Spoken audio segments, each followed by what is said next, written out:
तैयार रहिए, स्टार्ट। निर्णय 1।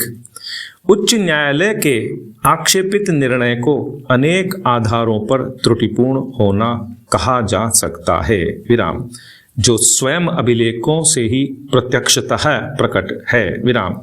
पहली त्रुटि भूल यही है कि उच्च न्यायालय ने मेडिकल साक्ष्यों का विस्तृत परीक्षण किया और तत्पश्चात उसकी प्रथम सूचना रिपोर्ट की अंतर वस्तुओं से संपुष्टि की और निष्कर्षित किया कि अपीलार्थी ने ही कथित अपराध किया, विराम। इस प्रकार उच्च न्यायालय ने दांडिक विधि शास्त्र के कुछ आधारभूत सिद्धांतों की उपेक्षा की, विराम। पैरा 2। प्रथमतः यह कि संस्वीकृति जन्य प्रथम सूचना रिपोर्ट साक्ष्य में स्वीकार्य ग्राह्य नहीं होती है, क्योंकि यह साक्ष्य का कोई सारवान अंश नहीं होती है, विराम। इस मामले में प्रथम सूचना रिपोर्ट अपनी अंतर वस्तुओं में स्वयं अभियुक्त, यहाँ अपीलार्थी के द्वारा की गई एक संस्वीकृति है, विराम। साक्ष्य अधिनियम की धारा 25 स्पष्ट कथन करती है कि किसी पुलिस ऑफिसर से की गई कोई भी संस्वीकृति किसी अपराध के अभियुक्त व्यक्ति के विरुद्ध साबित न की जाएगी, विराम। किसी प्रथम सूचना रिपोर्ट में के किसी कथन को सामान्यतया साक्ष्य अधिनियम की धारा 145 के अंतर्गत जिसका खंडन करने के लिए या धारा 157 के अंतर्गत उसके अभिसाक्ष्य की संपुष्टि के लिए किया जा सकता है, किंतु केवल तब ही जब वह स्वयं को साक्षी के रूप में परीक्षित किए जाने के लिए प्रस्तावित करता है, विराम।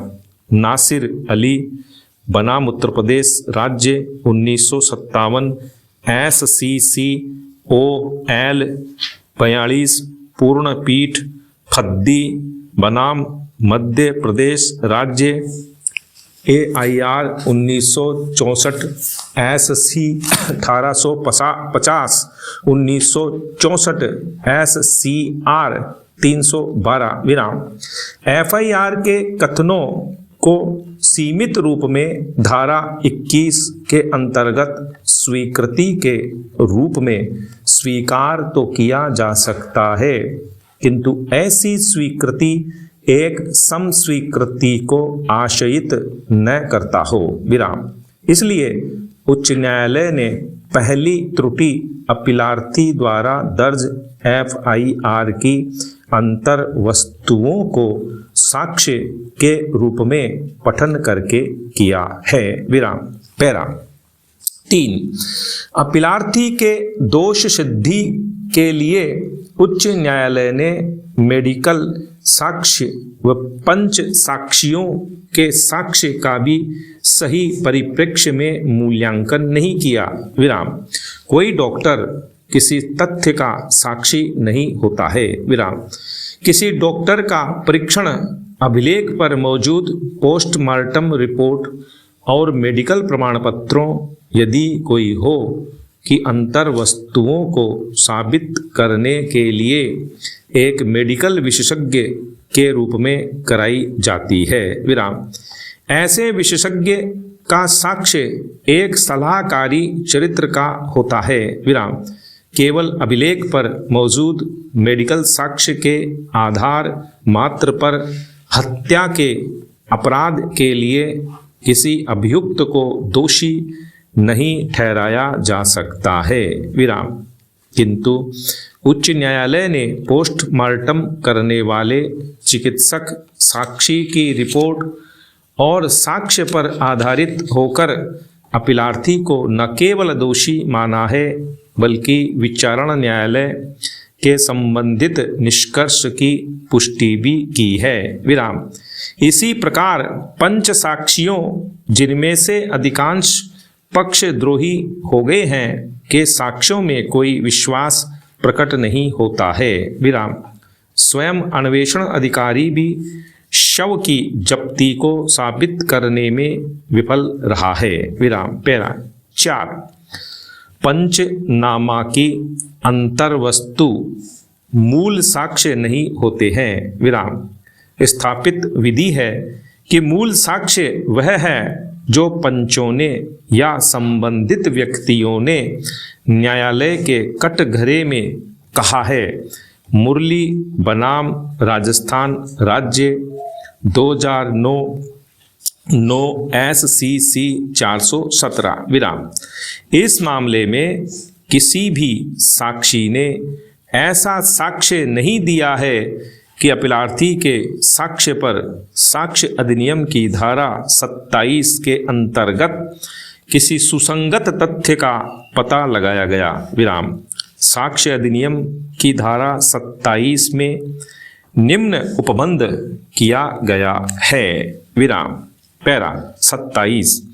अभियुक्त से प्राप्त जानकारी में से कितनी साबित की जा सकेगी, परंतु जब किसी तथ्य के बारे में यह अभिसाक्ष्य दिया जाता है कि किसी अपराध के अभियुक्त व्यक्ति से जो पुलिस ऑफिसर की अभिरक्षा में हो प्राप्त जानकारी के परिणाम स्वरूप उसका पता चला है, तब ऐसी जानकारी में से उतनी चाहे वह समस्वीकृति की कोटि में आती हो या नहीं, जितनी एतद द्वारा पता चले हुए तथ्य में स्पष्टतया संबंधित है, साबित की जा सकेगी। विराम। पैरा। उपर्युक्त प्रावधानों के आलोक में धारा 27 के प्रवर्तनीयता के लिए निम्न शर्तों का पूर्ण होना अनिवार्य है। पैरा। प्रथम, कि अभियुक्त के द्वारा दी गई सूचना के परिणाम स्वरूप इसने किसी तथ्य का पता लगाने की ओर अग्रसर किया। द्वितीय, कि पता लगा तथ्य ऐसा होना चाहिए जो पुलिस की जानकारी में नहीं था और कि तथ्य का अभियुक्त द्वारा दी गई सूचना से पहली बार पता चला हो। तृतीय, किसी तथ्य का पता चलना तो ऐसी सूचना का प्रत्यक्ष परिणाम आउटकम है। चतुर्थ, सूचना का केवल वह भाग जो पता चले तथ्य से संबंधित है ग्राह्य है। पंचम, तथ्य का पता चलना अवश्य ही अपराध से कुछ संबंधित हो। पैरा। भले ही अभियुक्त का आचरण धारा 8 के अंतर्गत एक सुसंगत तथ्य हो सकता है, किंतु यही मात्र हत्या जैसे अपराध में दोष सिद्धि का आधार नहीं हो सकता है। विराम। उपर्युक्त निष्कर्ष पर हम अपील अनुज्ञात करते हुए अपीलार्थी को सभी आरोपों से दोष मुक्त कर सकते हैं। फिर भी भारतीय दंड संहिता की 300 के अपवाद 4 तदनुसार धारा 304 के भाग प्रथम पर भी विचार किया जाना आवश्यक है। विराम।